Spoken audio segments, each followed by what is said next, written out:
La causalité, ou la loi de cause à effet, est souvent avancée par les athées pour réfuter l'existence de Dieu. Tout a une cause, donc Dieu a une cause. Si Dieu a une cause, il n'est pas Dieu. S'il n'est pas Dieu, Dieu n'existe pas. Mais pour utiliser cette argumentation, il ne faut vraiment pas trop réfléchir. Premièrement, c'est un raisonnement absurde, puisque Dieu, par définition, est sans cause. La Bible, ce livre écrit il y a 3500 ans, commence par les mots « Au commencement, Dieu ». La Bible présente donc Dieu dès le début comme étant éternel et autosuffisant, c'est-à-dire sans cause. Deuxièmement, c'est un raisonnement erroné, puisque contrairement à ce que disent les athées, la loi de cause à effet ne dit pas que tout a une cause, mais que tout effet a une cause. Une cause ne peut pas être une cause sans produire un effet, et de même un effet ne peut pas être un effet sans avoir été produit par une cause. Mais tout ce qui existe n'a pas forcément de cause.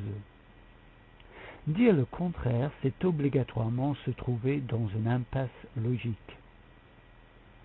Soit on présuppose que tout ce qui existe est effet.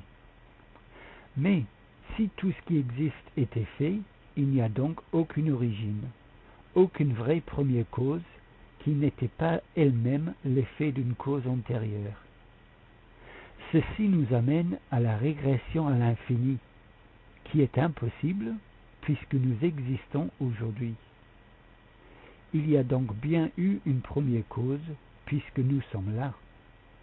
Impasse.